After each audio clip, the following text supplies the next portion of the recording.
Seguimos então com a leitura do livro Universo e Vida, Espiritismo e Ciência. Hernani Santana pelo Espírito Áureo. Infecção e purgação. Acionados os mecanismos do gravador comum, a fita magnética vai sendo sensibilizada pelas vibrações sonoras que nela se registram. Quando termina a gravação, se se quer ouvir o que foi gravado, deve-se reenrolar a fita em sentido contrário. Meus amigos, isso é de 1979, hoje isso não existe mais. Muitas pessoas nem vão saber o que está sendo dito aqui. Mas, continuando. Mutatis mutantes ocorre também assim com os registros da memória. Nela se vão gravando automaticamente todos os acontecimentos da vida, até que o choque biológico da desencarnação desata os mecanismos de revisão e arquivamento de todas as experiências gravadas ao longo da etapa existencial encerrada. Acontece que nem sempre todas as experiências então revistas podem ser simplesmente arquivadas na memória profunda da mente, por não haverem sido por esta absorvidas. São os casos pendentes, ainda não encerrados, que traduzem na maioria das vezes realidades que a consciência não consegue aceitar.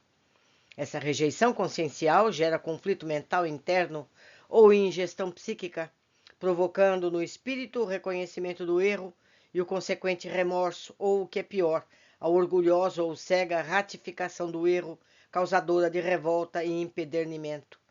De qualquer modo, a rejeição consciencial tem como inelutável consequência a não assimilação das concentrações energéticas correspondentes às formas pensamento que duplicam os fatos, mantendo-os vivos e atuantes na aura do espírito, à maneira de tumores autônomos, simples ou em rede, a afetarem o corpo espiritual e o lesarem.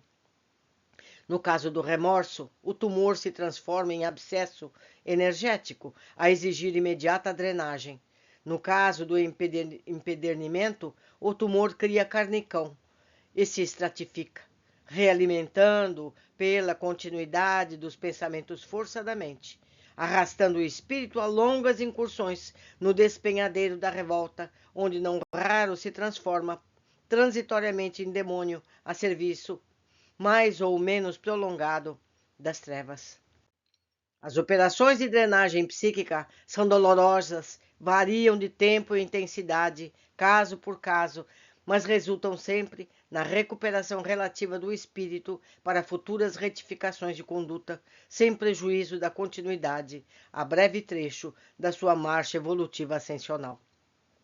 Quando a revolta se cristaliza no monoideísmo, onde as ideias fixas funcionam como escoadouros de energia, em excessivo dispêndio de forças vitais, pode o espírito chegar facilmente à perda do psicossoma, ovoidizando-se, caso em que se reveste tão só da túnica energética mental, à maneira de semente em regime de hibernação.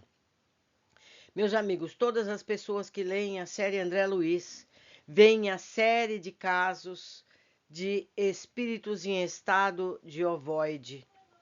Então, está aqui a explicação simples, física, científica de como tudo isso se passa. Tomemos nós cuidados para não cairmos nessa fissura mental. Continuando. Chegue ou não a esse termo, o espírito responderá naturalmente perante si mesmo pelos fulcros de lesões mento-psicofísicas que gera para seu próprio prejuízo imediato e futuro. No que tange à drenagem a que nos referimos, importa consideremos que o pus energético a ser expelido decorre das transformações psicofísico-químicas das energias degeneradas que foram segregadas pela mente e incorporadas à economia vital do ser, representando forças ideoemotivas de teor e peso específicos. Vamos então esticar esse conteúdo. Quando uma pessoa fica pensando, remoendo uma situação, ela geralmente é negativa Isso junto uma secreção negativa no nosso perispírito, na nossa fonte mental. Isso chega ao ponto de nos trazer situações que são transmitidas de outras e outras encarnações, trazendo situações que muitas vezes não se entende, porque foi criada numa encarnação anterior.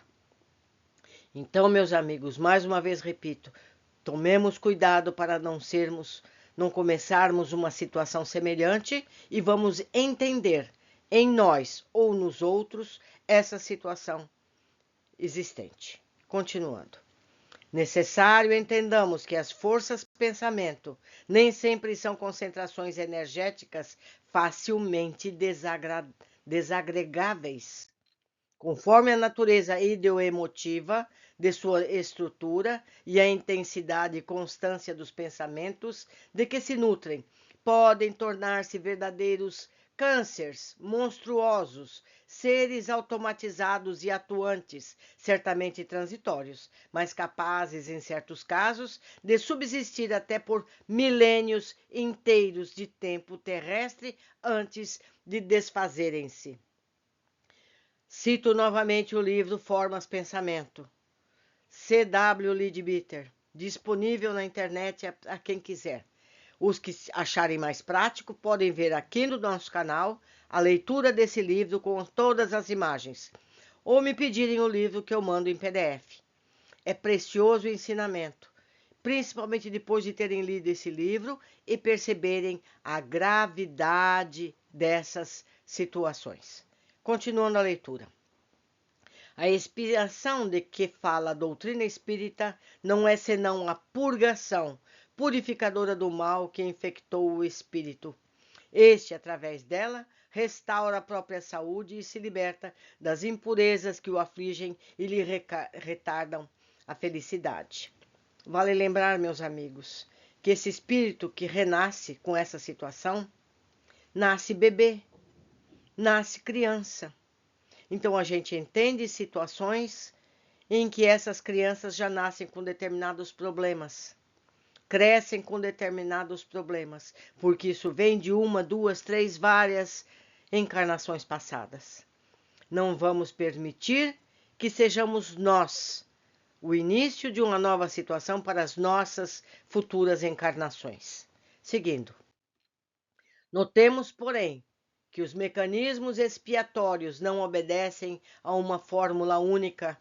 Se a dor dissolve o mal, o amor consegue transformá-lo. Lembremos-nos de que tudo o que existe é suscetível de servir ao bem, sob o comando soberano da mente espiritual.